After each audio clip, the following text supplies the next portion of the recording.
Түнгі сағат 11-лер шамасы. Үй іші тып-тыныш, тек алыстан ит үргені естіледі. Ол есікті ашып кіргенде бірден сезді ауада бөтен еркек иісі. Ащы, ыстық, таныс емес, бірақ сонымен бірге қатты толқытатын иіс. Аяқ киімін шешіп, жалаң аяқ тұрып қалды да, бір сәтке қозғалмай тұрды. Жүрегі дүрсілдеп, құлағына өз тынысы ғана естіледі. Көйлегінің етегіне қолын тигізді, матасы әлі жылы, біреу жаңғаны ұстап, сипап, қысып өткен сияқты. Кім деп сыбырлады, бірақ дауысы шықпады. Тамағы кеуіп, ауызы құрғап кеткен. Қонақ бөлмеге қарай беттеді. Жарық өшірулі, тек терезеден түскен көше шамының сәулесі еденге ұзын жолақ түсіріп тұр. Ол диванға жақындағанда иіс күшейе түсті. Темекі емес, одеколон да емес, тер, еркек денесінің ыстығы, қан айналымының дүрсілі сияқты бір нәрсе. Көйлегін баяу көтерді.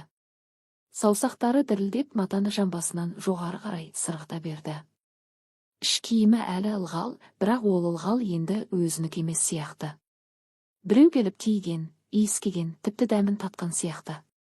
Ол диванға отырып аяқтарын жазды. Көзін жұмып, сол иісті тереңге тартып жұтты. Қолы өз-өзінен төмен қарай жылжыды. Саусақтары іш киімнің жиегіне жеткенде тоқтады. Жүрегі соншалықты қатты соғып тұрған, кеудесі ауырып кетті. Келші, тағы келші деп сыбырлады бос бөлмеге қарай. Есік қайта ашылғанда ол қозғалмады. Тек тыңдады. Аяқ дыбысы ауыр, баяу, сенімді. Ер адамның қадамы. Ол диванның артына келіп тоқтады. Тынысы мойынның шаштарын қозғалтып тұр. Ол басын артқа бұрмады. Тек көзін жұмып күтті. Еркек қолын оның иығына қойды, саусақтары ыстық қатты. Қанша күттің? Деп сыбырлады еркек құлағына еңкейіп. Өте ұзақ.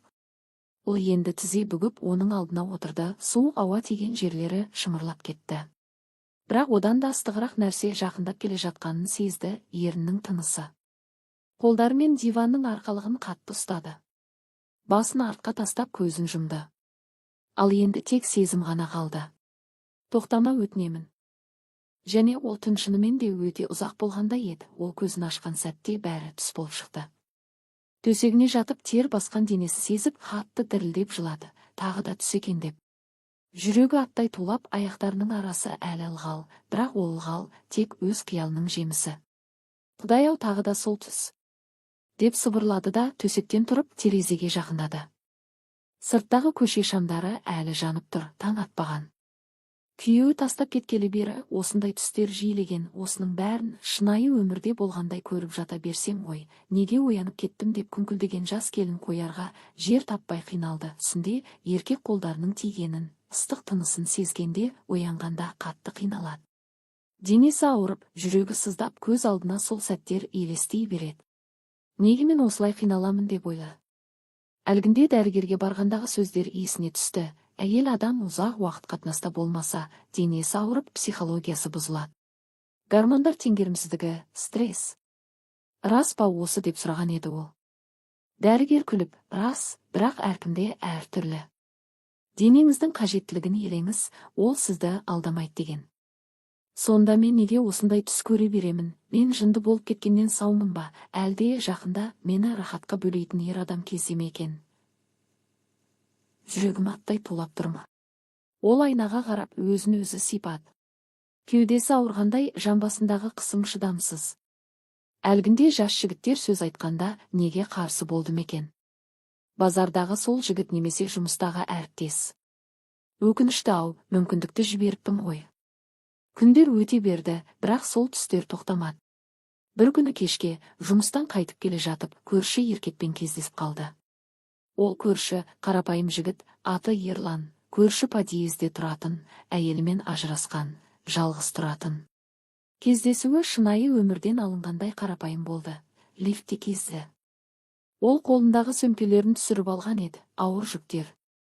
Ерлан көмектесіп сөмкелерін көтеріп, есігіне дейін апарып берді. Рахмет, көршім деп күлді ол. Ерланның көздері жылтырап, ештеңе етпес, әрқашан көмектесемін. Жалғыз тұрасыз ба деп сұрады. Сөзден сөз шықты, шайға шақырды. Құмарлық күшейген сайын көз жасын төкті, өкініштен емес, тым күшті сезімнен. Ерлан да ұйықтамадымен оны қаламауым керек, бірақ оның ішіне кіргім келеді, деп ойлады. Сол түні екеуі де бір-бірінен бөлек, бірақ бір-біріне құмарланып, өз денелерін тыныштандырды. Келесі күндері бәрі сырттай бұрынғыдай. Бірақ ауа басқа.